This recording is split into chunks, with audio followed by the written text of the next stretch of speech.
오늘 우리가 읽어가는 말씀 에베소서 마지막 6장의 내용입니다. 이 6장의 내용의 전반부 내용은 우리가 5장 22절로부터 시작된 우리가 인생 가운데서 다양한 인류 내 관계들에서 쭉 이어지고 있는 말씀의 내용입니다.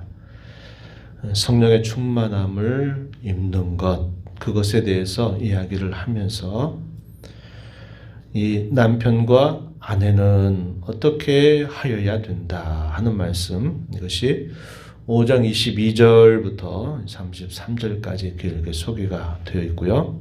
그 다음에 우리가 앞에 읽었던 6장 전반부 내용 1절부터 4절 내용에서는 부모와 자녀와의 관계는 어떠어야 된다, 이것을 우리에게 가르쳐 줍니다. 5절로부터 9절 내용에서는 사회생활 가운데서 소위 종과 상전의 관계, 오늘날로 말로 바꾸면 고용인과 비고용인의 관계, 이렇게 말할 수 있는 이런 관계들에 대해서도 서로가 서로에게 주어져 있는 원리 혹은 의무에 대한 복종은 이러하여야 된다 하는 것을 설명을 해줍니다.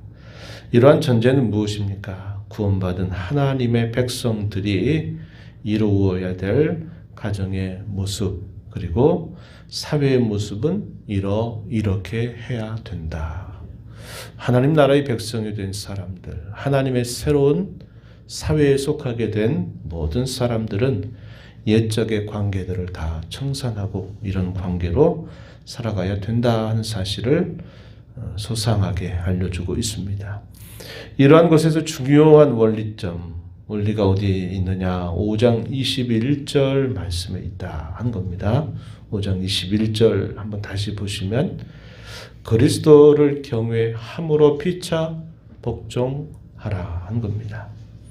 일방적인 가배관계 또 일방적인 의뢰관계가 아니라 그 모든 관계는 서로가 서로에게 해야 될 책임과 의무에 관하여서는 서로 복종하는 자세를 가져야 되는데 어떤 자세로 그렇게 하느냐? 그리스도를 경외하는 자세로 그렇게 하여야 한다, 이렇게 가르쳐 주고 있습니다. 우리가 읽은 본문으로 한번 들어와서 보시면 1절로부터 4절, 자녀에 대해서는 이렇게 부모에게 복종하는 것이 맞다. 주 안에서 순종해라. 또 그것이 옳은 것이다, 이렇게 말하고, 또 이것은 부모를 공경하는 이것은 약속에 있는 첫 계명이다 하는 사실을 강조합니다. 그리고 부모가 자녀에게 감당해야 될 또 책임이나 또 복종해야 될 내용은 주의 교훈과 훈계로 잘 양육해야 된다. 자녀를 노엽게 하지 말아야 된다, 이것을 가르쳐 줍니다. 이것은 그렇게 하면 좋고 아니면 어쩔 수 없다 하는 것이 아니라 이것은 부모가 자녀에게 복종해야 될 주의 가르침이다 하는 사실이죠. 종과 상전의 관계에 대해서는 종들에 대해서 종들이 져야 될 복종의 내용은 뭐냐? 그 상전을 대할 때마다 주님을 대하는 마음으로 성실하게 순종하도록 해라. 마음으로 하나님의 뜻을 행하는 데 힘을 기울이고 기쁜 마음으로 섬기도록 노력해라는 겁니다. 이것은 무슨 일을 행하든지 간에 주께서 다 그것을 때가 되면 갚아주시기 것이기 때문이다, 이 사실을 소개를 해줍니다. 상전들에 관해서는 또 뭐라고 해야 되는 말씀하시냐면 모든 위협이나 협박 이런 것들을 그치라는 거예요. 자기가 가지고 있는 어떤 위치나 권세, 힘을 사용해서 그렇지 않은 사람들을 협박하는 일들, 그런 일들은 결코 해서는 안 된다. 왜냐? 하늘에 진정한 성전이 계시기 때문이다 하는 사실입니다. 이 땅에서 상전 중에 가장 높은 상전, 하늘 상전이신 하나님께서 이 모든 일들을 다 보고 계신다 하는 사실을 이야기해 줍니다.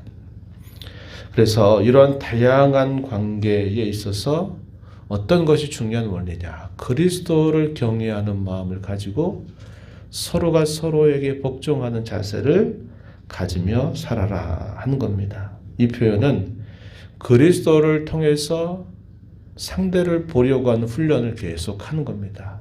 그냥 그 사람을 그대로 보지 말고 그 사람을 볼 때 주님을 그 사이에 두고 항상 보는 훈련을 해야 된다. 이게 참 우리에게 쉽지 않지만 원리가 그렇다는 겁니다. 또 다르게는 이렇게도 말할 수 있어요. 그리스도를 우리 마음의 왕의 자리, 소위 왕좌에 모시면서 항상 상대를 보라는 겁니다. 상전은 자기가 고용한 사람들, 종을 볼 때에도 어떤 마음으로 나는 그리스도를 내 마음의 왕으로 모신 자로 있으면서 나는 종을 대할 줄 알아야 된다. 부모는 자녀에게, 자녀는 부모에게, 또 상전은 종에게, 종들은 상전에게 이렇게 하라는 겁니다. 이렇게 되면 어떤 열매가 나올까요? 하나님의 새로운 사회 혹은 하나님 나라의 모습이 그곳에서 나타나고 놀라운 변화들이 그곳에서 일어나게 된다 하는 겁니다. 이러한 부분들을 분명히 강조하고 있고요. 마지막으로 이제 사도가 권면하는 중요한 권면, 결론적인 권면이 뭐냐면 우리가 너무나 잘 아는 하나님의 전신갑주에 관한 권면을 마무리하고 있어요.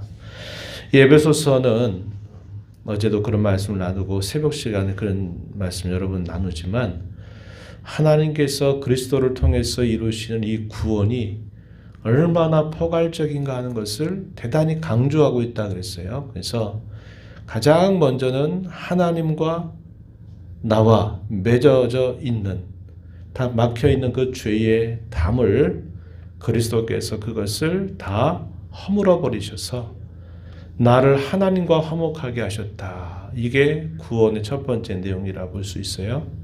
그리고 두 번째는 사람과 사람 사이, 당시로서는 이방인과 유대인의 그 오랜 장벽조차도 그리스도께서 그것을 허물어 버려서 이제 사람과 사람 사이의 진정한 화평과 화목의 관계를 가져다 준다. 이것을 말합니다.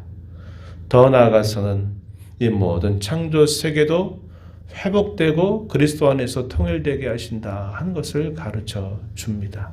그래서 모든 죄와 부패로 인하여 타락하고 비틀어지고 잘못된 이 모든 관계들을 다시 회복시키고 하나가 되게 하시는 이 일이 우리 주님께서 저와 여러분에게 베풀어 주신 이 구원의 포괄성이다 하는 거예요. 그래서 성도들은 어떤 일을 해야 되느냐? 오늘 이 앞에 읽었던 이 말씀들을 또 다른 측면에서 보면 부모와 자녀와의 관계를 어떻게 진정한 화목을 이룰 수 있느냐? 남편과 아내의 관계가 어떻게 하면 진정한 화목을 이룰 수 있느냐? 사회생활을 하면서 종과 상전의 관계와 같은 이런 갑과 을의 관계 같은 이런 관계 속에서 어떻게 하면 이러한 화목과 화평을 이룰 수 있느냐 하는 것을 가르쳐 주는 겁니다. 그럼 이런 것을 깨뜨리는 세력이 누굴까요? 사탄과 그의 모든 세력들은 이걸 깨뜨리는 일에 항상 앞서서 일을 한단 말이죠. 그러기 위해 우리가 어떻게 되냐? 그러한 대상들과 영적인 화해할 수 없는 전쟁을 수행해야 된다 하는 겁니다. 그래서 그렇게 우리가 쭉 연결시켜서 보게 되면 사도가 이 마지막으로 권면하는 이 권면은 이 죄악된 세상 가운데 우리는 변화되고 새 사람이 돼서 성도가 되어서 하나님 나라에 이미 속한 자로 이 땅을 살아가지만 여전히 그것을 깨뜨려버리고 허물고 계속 공격하는 이 세력들과 더불어서는 절대로 타협하거나 절대로 휴전할 수 있는 일이 아니라 이것은 화해할 수 없고도 멈출 수도 없는 영적인 전쟁이 날마다 벌어지게 된다는 사실을 우리에게 깨우쳐 주는 것입니다. 그래서 사도는 마지막 권면에 이렇게 말합니다. 하나님의 전신갑주를 취하라 이렇게 말합니다. 주님과 그분의 힘의 능력 아래서 강해지라고 우리에게 말합니다. 우리의 강함은 결코 우리 자신에게서 나오는 것이 아니라 우리의 강함은 오직 우리가 강하신 그리스도에게 부착될 때 우리는 강해지게 된다 하는 것을 우리는 알게 되죠. 왜 이런 전신갑주를 취하라고 말합니까? 무엇을 위해서? 마귀의 모든 관계를 능히 대적하기 위해서다. 이 사실을 이야기합니다. 11절 그렇게 말하죠. 마귀의 관계를 능히 대적하기 위하여 하나님의 전신갑주를 입으라. 이렇게 말합니다. 이 마귀의 관계 12절 내용에 보면은 어떤 자들이 그의 세력으로 함께 있느냐? 통치자들과 권세들과 이 어둠의 세상 주관자들과 하늘에 있는 악의 영들을 상대하는 것이다. 이렇게 말해주고 있습니다. 그리고 또 하나의 목적이 13절 소개가 되는데 뭐냐면 모든 일을 수행한 후에 뭐 하기 위해서요? 서기 위해서요. 이게 중요한 표현입니다. 우리가 어떤 전쟁을 보게 되면요. 아주 훌륭한 장수가 끝까지 자기 목숨을 내걸고 싸우다가 장렬하는 아주 멋지게 죽음을 맞이하게 되는 그런 일들을 우리 가끔 보죠. 그죠? 우리 성도의 싸움은요. 내가 장렬하게 싸우다가 죽으면 안 돼요. 우리는 어떻게 됩니까? 서야 돼요. 다시 말해 승리해야 된다 이 말입니다. 그리고 우리 주님께서 우리에게 승리를 약속하고 계셔요. 왜냐? 그리스도께서 이미 승리한 전쟁을 우리에게 우리의 삶의 현장에서 싸우라고 말씀하고 있기 때문에 그런 겁니다. 우리는 결코 죽어서 안 돼요. 무너져 버려서는 안 됩니다. 우리가 어떤 일들을 하고 나서 주의 교회 관계된 일이나 우리가 하나님과 관계에서 무엇인가를 했는데 열심히 하다가 결국은 번아웃이 되어버렸다. 완전히 모든 것들이 다 소진돼서 결국 쓰러졌다. 잘못하는 겁니다. 이렇게 되면 안 돼요. 또 이렇게 되도록 해서도 안 되는 거예요. 비록 우리가 과정에서는 때로 연약해져서 또 넘어질 수도 있지만 다시 일어서야 되고 결과적으로 어떻게 됩니까? 서야 돼요. 서야 돼요. 이게 우리의 끝이 되어야지 열심히 나름대로 잘 해보다가 잘 버티고 하다가 결국은 쓰러졌다. 이렇게 끝나면 안 된다 이 말입니다. 우리 영적인 전쟁에서도 마찬가지예요. 비록 우리가 연약하고 또 우리가 또 부족하여서 이런저런 영적인 싸움에서 패배할 수는 있지만 다시 일어서서 뭐 해야 됩니까? 다시 일어서서 싸워서 마침내 뭐 해야 돼요? 원수 마귀를 이겨내야죠. 그리고 서야 합니다. 이러기 위해서는 내가 내 생각대로 내 마음대로 살아서 될 일이 결코 아니고 어떻게 하라는 거 우리에게 말씀하는 겁니까? 하나님의 전신갑주를 입어야만 된다. 이 사실을 우리에게 가르쳐 주는 겁니다. 그 내용의 관계에서는 14절부터 17절에 소개해 주는데 먼저 이 내용들은 이 싸움을 준비하는 차림새에 대해서 이야기합니다. 바울 사도가 지금 어디에 있다 그랬죠? 로마의 수감 생활에 있어요. 누구를 자주 볼까요? 로마의 무장된 군사를 자주 봅니다. 그것을 보면서 그것을 영적인 이치를 대입해 가지고 우리도 이런 영적인 싸움을 화해할 수 없는 싸움을 싸기 위해서는 이렇게 로마 군병이 완전히 무장하고 있는 그 차림새와 같은 무장을 우리도 해야 된다 하는 사실을 강조합니다. 방어를 위한 차림새 어떤 것이 있을까요? 14절에 보면 진리의 허리띠를 띠어라. 의의 호심경을 붙이라죠. 15절 가서 보면 평안의 복음으로 예비한 신을 신어라. 또 16절 가서 보면 믿음의 방패를 그것을 착용해라. 모든 사탄의 불화살을 다 막아내기 위함이다. 이렇게 말하고 17절 가서 보면 투구를 쓰는데 무슨 투구라고 말합니까? 구원의 투구를 써라. 이렇게 말해요. 뭘 강조합니까? 진리, 의로움, 복음, 믿음, 구원 이런 것들이 다 우리에게 반드시 착용이 되고 준비가 되어야 될 부분이다. 이 사실을 강조하고 이 사단을 결국 쳐서 쓰러뜨리는 수단이 뭐냐? 17절 하반절에 보니까 뭐라고 얘기합니까? 성령의 검, 곧 하나님의 거룩한 말씀이 곧 사단을 공격할 수 있는 무기다 하는 사실을 이야기해주고 있어요. 그럼 이런 싸움을 어떻게 싸우느냐? 싸움의 기술이라고 말할 수 있어요. 싸움의 기술. 옷을 잘 차려입었어요. 그리고 착용할 것들 다 착용했어요. 근데 전쟁에 나가서 싸웠는데 자기가 만약에 치명적인 그런 손상을 입게 돼서 죽게 된다면 뭐가 문제입니까? 싸움의 기술에 관한 훈련이 안 돼 있는 거예요. 그죠? 그래서 계속 훈련을 하는 겁니다. 계속 아침부터 밤에까지 훈련하는 거예요. 그래서 뭐 하도록? 항상 그 모습이 어떤 상황 속에서도 나타나도록 훈련을 하는 거예요. 그래서 전쟁에 나가서 훈련한 대로 몸에 배이게 되면 상대방과 싸움을 겨루면서 그 훈련된 것이 그대로 나오게 돼 있는 거예요. 그게 어디에 있느냐? 그 싸움의 능력이나 싸움의 효력은 마지막 18절, 19절에 중요한 표현입니다. 모든 기도와 간구라는 거예요. 항상 성령 안에서 기도하는 겁니다. 기도하는 것은 신앙의 근력이다. 제가 몇 번 그 표현들을 사용하죠.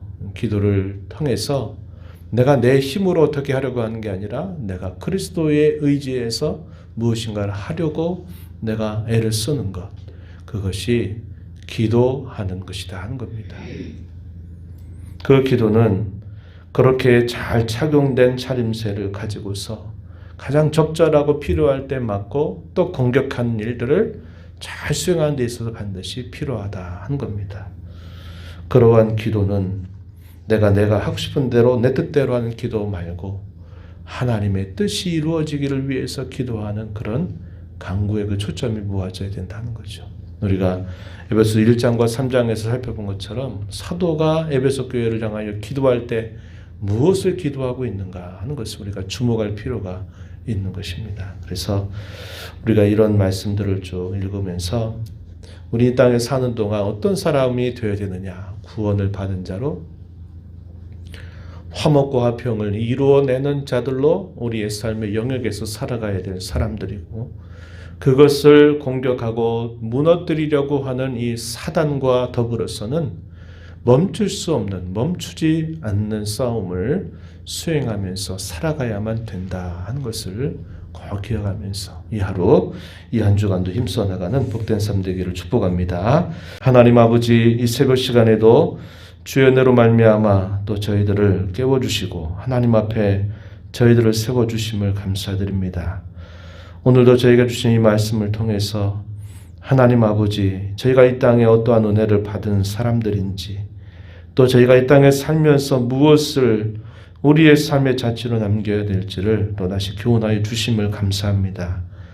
예수님을 통해서 이루신 이 구원의 포괄적인 이 은혜의 내용들, 저희가 잘 마음에 간직하게 하여 주셔서 하나님과 화목하고 사람과 사람 사이의 화목과 화평을 이루어내게 하시고, 저희가 살아가는 모든 삶의 현장에 또 다양한 사람들과의 관계 속에서 이러한 주의 구원의 역사를 잘 드러내는 삶이 되게 하여 주시기를 바라옵나이다. 한편 이에 관하여서 끊임없이 우리를 무너뜨리고 공격하는 사단과 그의 모든 관계에 대해서는 화해하지 않는 싸움, 멈추지 않는 영적인 싸움을 잘 수행하여서 마침내 쓰러짐이 아니라 마침내 승리를 일구어내는 복된 삶 살아가는 저희가 되도록 은혜를 베풀어 주옵소서. 은혜의 보좌 앞에 나와서 아버지 은혜를 구하는 모든 심령들의 기도를 주께서 들어응답하시기를 바라옵고 예수님 이름으로 기도하옵나이다. 아멘.